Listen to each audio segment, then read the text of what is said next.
It's been a quiet week in MMA. With that being said, let's discuss the potential matchup between Ian the Cut Garry versus Geoff and Neal.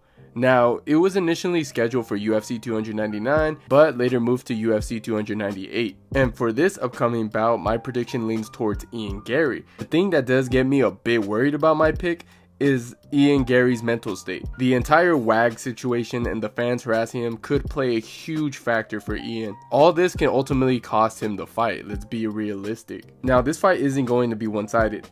I honestly believe it's going to be a very back and forth fight. With that being said, Ian Garry can realistically knock out Geoff Neal in this fight. I say this since Geoff Neal normally has problems with long-ranging type fighters. Geoff Neal's last 4 losses have been to long-ranging fighters. These names include Shavkat Rakhmonov, Neil Magny, Wonderboy, and Kevin Holland. So that does get me a bit worried for him. And Ian Garry having good footwork will give Geoff Neal some serious problems, since Ian is realistically going to fight in the outside and not try to fight in the pocket. Garry can capitalize on this jab with his striking. Since he has that long reach, it's going to exploit Geoff Neal's weakness, since Magny and Wonderboy did this to Neal, and Ian is going to have tons of opportunities to throw a bunch of leg kicks and teeps to win by unanimous decision. Ian is much quicker and longer than Neal. I love Neal, but if he can't close the distance on Ian, then he's most likely going to lose. And I can realistically say that Geoff Neal overextends a lot. Like, if you ever watched the Geoff Neal fight, you would know that Neal tends to overextend at times. Ian Garry's known for being a sniper,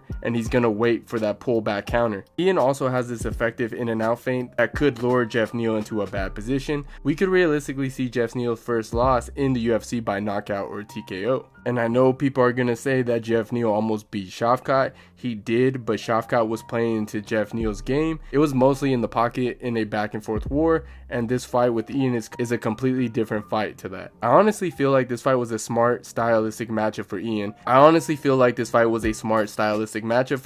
And this is coming from a guy who can't even stand Ian Garry. But I can admit that he does have the advantage in this fight. Now, I will give Geoff Neal some credit. He's often underrated. He doesn't receive the recognition that he deserves, despite nearly making it competitive against Shavkat and gave Shavkat his hardest fight to date. And let's not forget, he caused Vicente Luque a tumor. He also outclassed Bilal Muhammad in a fight years ago. The dude is a beast, man. I'm actually hoping that Geoff Neal can knock out Ian Garry, because like I said earlier, I cannot stand the guy. And this is how Geoff Neal could win. You see, Geoff Neal's stance is orthodox and Ian Garry is a southpaw.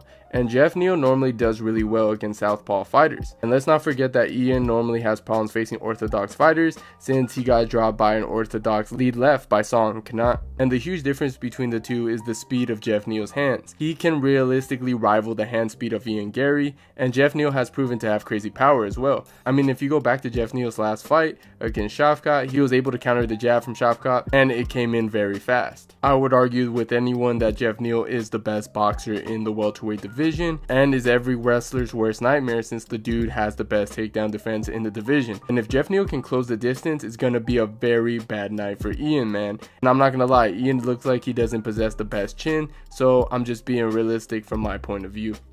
With all that being said, my pick still stands with Ian Garry, sadly. I think he wins by unanimous decision, but you never know, Geoff Neal could win, but I highly doubt it.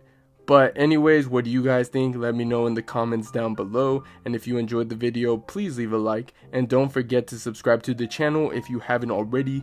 And I'll see you guys on my next one.